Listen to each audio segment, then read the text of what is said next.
when I watch the show, Sherman's timing is perfect. I think I'm talking fast and I'm slow. And I realize that timing a little slows it down for some reason. I don't know why. There's a phone call that happened 4 months before Sherman Hemsley died, and almost nobody knows what was actually said in it. Marla Gibbs knows. She was on the other end of the line, and for over a decade, she's mostly kept the details of that final conversation close to her chest, offering only fragments here and there, a sentence in one interview, a memory in another. But now, at 95 years old, one of the last living links to one of the most explosive sitcoms in American television, history is opening up in a way she never quite has before. And what she's revealing doesn't just close the book on her relationship with George Jefferson himself. It rewrites what we thought we knew about the man behind the character. Stick with us, because by the end of this video, you're going to understand why Marla Gibbs says Sherman Hemsley was almost nothing like the man millions of people watched every week for over a decade, from Watts to the soundstage. Let's start with the woman herself, because you can't understand this story without understanding her. Marla Gibbs didn't come from Hollywood money or Hollywood connections. She came from Chicago, moved to Southern California on a work transfer, and while she was holding down a job with the airlines, she started taking acting classes at the Mafundi Institute and the Watts Writers' Workshop. This was Watts. This was the 1960s. This was a neighborhood that had just gone through some of the most searing unrest in American history, and out of that came a community of black writers and actors determined to tell their own stories on their own terms. Gibbs was one of them. She worked her way through local stage productions, Medea, The Amen Corner, The Gingerbread Lady. She took a small role in the blaxploitation film Black Belt Jones, and through all of it, she kept her airline job. Because in this business, you don't burn the boat until you know you're not swimming back. That detail matters more than it might seem at first. This wasn't a young performer chasing a dream with nothing to lose. Gibbs was building a craft on the side, at night, in workshops, while clocking hours for an airline during the day, because she understood something a lot of people who romanticize show business never quite grasp. Talent doesn't pay the rent, patience does, and she had both. Then came the audition that would change everything. An audition that wasn't supposed to matter. The Jeffersons was supposed to be a spin-off of All in the Family, built around a black couple who'd made it big and moved on up to a deluxe apartment in the sky. Sherman Hemsley had already been cast as George Jefferson, loud, proud, difficult, hilarious. What the show didn't have yet was the person who could stand toe-to-toe with him and not get swallowed alive. Florence Johnston was supposed to be a one-episode guest role, a maid, a bit part. Ask yourself this: how many performers get one scene, one shot, one afternoon on a soundstage, and manage to turn it into 10 years and 5 Emmy nominations? Marla Gibbs did exactly that. 2 performers, 1 duel. And here's where the story gets interesting. Because what happened between Gibbs and Hemsley on that set wasn't just professional chemistry. It was something closer to a duel. Every single week, Gibbs has said it herself, and it's one of those lines that sounds like a joke until you realize how much craft is actually buried inside it. She told Hemsley, "When your lips stop moving, I'll start talking." Think about what that actually means for a second. It means she was watching him so closely, timing him so precisely, that she knew the exact half-second his mouth would go still. It means every one of those legendary put-downs Florence fired at George wasn't luck. It wasn't spontaneous. It was 2 performers who had built a rhythm so tight that neither one of them could afford to blink. There's an even more specific detail buried in how Gibbs describes that rhythm, and it's worth pulling out here because it says so much about the craft underneath the comedy. She's talked about how, during rehearsals, Hemsley would sometimes worry he'd forgotten his lines, and her answer to him wasn't reassurance in the soft, sentimental sense. It was almost a technical correction. She'd remind him his mind had already photographed the lines the first time he read them, that they were in there whether he trusted it or not, and that all he had to do was say something that made sense and let her respond. That's not the language of 2 people who happen to have chemistry. That's the language of a performer who understood exactly how memory and instinct work under pressure, and who used that understanding to keep her scene partner steady week after week for a decade. The man behind the bluster. But here's the part that should stop you cold. The man delivering all that bravado, all that blustering, chest-puffing George Jefferson energy? Gibbs says off camera he barely spoke at all. She's described him as completely shy, not shy in the cute, aw shucks way people sometimes use that word, shy in a way that made industry events almost unbearable to watch. She and her castmate Roxy Roker used to feel so sorry for him at these functions that they'd make a point of trying to bolster him up, just to get him through the room. And then the cameras would roll. Gibbs has said that when they first rehearsed together, she genuinely wondered, is that all he's going to give me? Because in the read-through, in the blocking, he was flat, quiet, almost withholding. Then, in her words, honey, the cameras came on, and a whole other person stepped out. Now sit with that for a moment, because there's a question underneath this that's bigger than just one sitcom. How many performers do you think are living an entire second life inside a role, becoming someone almost unrecognizable the instant a camera catches them, and then vanishing right back into themselves the second it stops? How much of what we think we know about the people who make us laugh is actually a costume they only wear for exactly as long as they need to? Sherman Hemsley wore his so completely that even the woman standing 3 feet away from him, week after week, year after year, says she can still remember the shock of watching it happen. The machine behind the magic. But chemistry alone doesn't explain 10 years on network television. What explains it is work. Real, grinding, 5-day-a-week work. And Gibbs has laid out exactly what that rhythm looked like. Wednesday, the cast gathers and reads through the entire script together for the first time.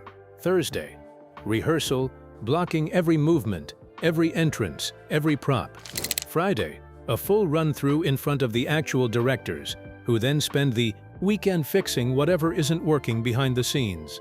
Monday, everybody's back for a dress rehearsal.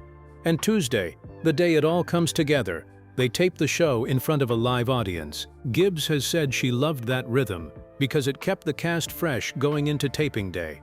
There was a discipline to it, a machine that had been engineered to produce something that looked effortless, precisely because nothing about it was left to chance. It's worth pausing on just how rare that kind of structure is.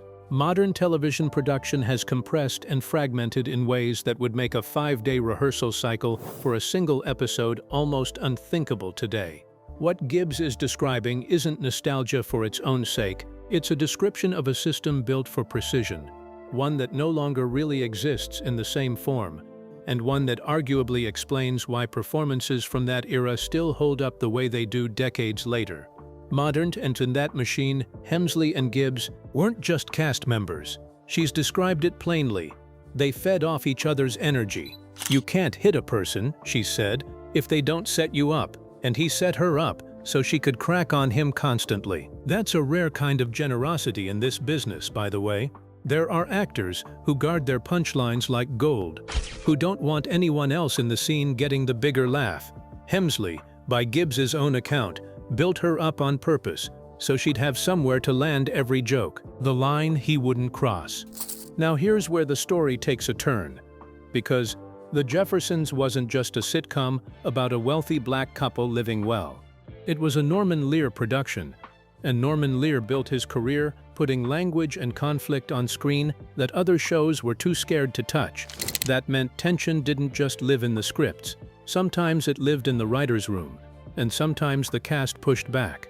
Gibbs herself has talked about one moment that reveals exactly what kind of man Sherman Hemsley was behind the scenes, and it has nothing to do with comic timing. It has to do with a slur. There was a script referring to Tom Willis, George Jefferson's neighbor and eventual friend, using a slur aimed at white people. And Hemsley made a request. He wanted it taken out. Ask yourself why that detail matters. This is a show that made its name pushing boundaries other sitcoms wouldn't touch. This is George Jefferson, a character built on abrasiveness, on saying the thing everyone else was too polite to say. And the actor playing him drew a line. not because it was safe, but because of what it would mean for the relationship the show was building between two neighbors who were supposed to be moving past exactly that kind of language. That's not a footnote. That's a window into who Sherman Hemsley actually was, when the cameras weren't the only thing paying attention. 10 years, one friendship. For 10 years, this was Gibbs's world. The rhythm, the rehearsals, the Wednesday read-throughs, the friendship with Roxy Roker, who she's called one of the closest people in her life on that set. So close they took tennis lessons together. So close Roker dragged her to a spa she'd just joined. Roker, who the world would later learn, was the mother of Lenny Kravitz and the grandmother of Zoe Kravitz. Roker, who died of breast cancer in 1995 at 66. The Jeffersons ended its run in July of 1985. 2 months later, Gibbs was already back on network television with 227, a show she didn't just star in, she helped produce, playing Mary Jenkins this time instead of Florence Johnston. But no matter how many other rooms she walked into, no matter how many other characters she played, the bond with Hemsley never really left her. They stayed in touch, not constantly, not in a way that made headlines, just phone calls, every few months, two old friends who'd spent a decade building a comedic partnership so precise, it required knowing the exact moment the other person's lips would stop moving. And they kept talking about doing it again. Not a reunion special, not a nostalgia tour. A new show, a new idea, something original, something they could build from scratch, the same way they built Florence and George all those years earlier. They never did come up with it. The show that changed the rules. Before we get to that last phone call, it's worth stopping here for a second, because there's a bigger picture most people miss when they talk about the Jeffersons. This wasn't just a hit sitcom. It was a genuine risk, and almost nobody at the time was sure it would work. Think about the television landscape in 1975. Norman Lear had already proven with All in the Family that you could put uncomfortable conversations about race and class directly into America's living room and still get millions of people to tune in every week. But the Jeffersons was a different bet entirely. This wasn't a white family confronting their own prejudice from the safety of their own home. This was a black family who had already made it, who owned a chain of dry cleaning stores, who had moved out of Queens and into a Manhattan high-rise, who had a maid of their own. George and Louise Jefferson weren't asking permission to belong at the table. They were already sitting at the head of it. That's a radically different show to build, and a radically different pressure to put on two lead performers. Sherman Hemsley had to make George's success feel earned, not exaggerated, brash, but never a caricature designed to make audiences comfortable by laughing at him instead of with him. And Marla Gibbs, stepping into a maid's uniform in a show about a black family who'd broken through, had to make sure Florence never felt like a throwback to an older, uglier era of television, where that role was the only one available to a black actress. It's worth pausing on how easily that could have gone wrong. A lesser show could have let Florence become a punchline about class, The Help, mocking the newly rich for being newly rich. Instead, Gibbs built Florence into something sharper, a woman who worked for George Jefferson and still, somehow, always seemed to be the smartest person in the room. She wasn't beneath him, she was the only person unafraid of him. That distinction is the whole show, in a sense, and it's exactly why network executives, who initially saw Florence as a one-episode throwaway, found themselves rewriting their entire supporting cast around her instead. None of that happens by accident. It happens because two performers understood, instinctively, what the show actually needed from them, and then delivered it week after week for a decade, long after anyone remembered it had started as a background role. And that's really the frame worth holding on to as this story moves toward its final chapter. Gibbs isn't just a woman remembering a friend. She's one of the last living witnesses to a moment when American television quietly rewrote its own rules about who got to be funny, who got to be flawed, and who got to be at the center of the joke instead of the target of it. There's also something worth noting about Isabel Sanford in all of this, because her partnership with Hemsley deserves its own mention here. As Louise Jefferson, Sanford was the one person on that set who could match George's bluster with something even sturdier, patience worn down to its last thread. love that had survived decades of putting up with him. Gibbs has talked about how different those two dynamics were. Florence needled George because she could get away with it. But Louise endured him because she'd chosen to, every single day, for longer than most marriages last. Watching both relationships play out in the same household, week after week, gave the show a kind of emotional depth that a lot of sitcoms from that era never bothered to reach for. By the time the show wrapped in 1985, that ensemble had done something almost nobody expected of it back in 1975. They hadn't just survived a decade of network television, they'd made Moving On Up mean something real, not just a catchy theme song, but an actual marker of how far television itself had been forced to move, whether the industry was ready for it or not. The last call, and then came the call, that changed everything. The one Gibbs still remembers with startling precision. It happened about 4 months before Sherman Hemsley made his transition in 2012, at the age of 74. She's described it simply. They kept up with each other by phone. She'd call him every few months. They'd talk. They'd talk about trying to do another show. They never really did. There's something almost unbearably human in that detail. Not a dramatic farewell, not some cinematic goodbye scene. Just two people who assumed there would be more time, the way almost everybody does, right up until there isn't. What's left at 95? So how does Marla Gibbs carry that, at 95 years old, having outlived so many of the people who built that world with her? Here's what she said, and it might be the most striking thing to come out of her recent reflections. She looks at the television and she sees all of them. Roxy, Franklin Cover, who played Tom Willis, Sherman, Isabel Sanford, who played Louise Jefferson. She can see them just as though they were still there, because, in her words, we never really die. Our spirits just transcend our body. And she says she talks to them sometimes. Think about what it means to be one of the last surviving members of a cast that changed television. A show that put a wealthy black family at the center of prime time, in a way American audiences had never seen before. Think about carrying the memory of every single person who built that with you, one by one, as the years take them. Gibbs has said something else recently that cuts right to the heart of this. Everything must change, she said, and you do what you can with the changes that are made. You can't stop it. You can't fight it. Everybody tries to go back to yesterday, but you can't go back to yesterday. The only time there is now. That's not a woman clinging to the past. That's a woman who has made peace with exactly how much the past cost her, and who's still standing here at 95, choosing to talk about it anyway. Why this story? Why now? So why now? Why is this story surfacing again? All these years after Hemsley's death, all these decades after the Wednesday to Tuesday rhythm of a soundstage in the 1970s. Maybe because there are so few people left who can tell it firsthand. Maybe because at 95, Marla Gibbs understands better than almost anyone alive exactly how quickly the people who hold these stories disappear. One phone call, one transition, at a time. And maybe it's worth asking yourself something too. Who in your own life is still here to tell you the real story, the version that hasn't been smoothed over or turned into a highlight reel? Who's still around who remembers exactly what it was like before all of it became history? Because Marla Gibbs picked up the phone every few months for years, just to keep a friendship alive.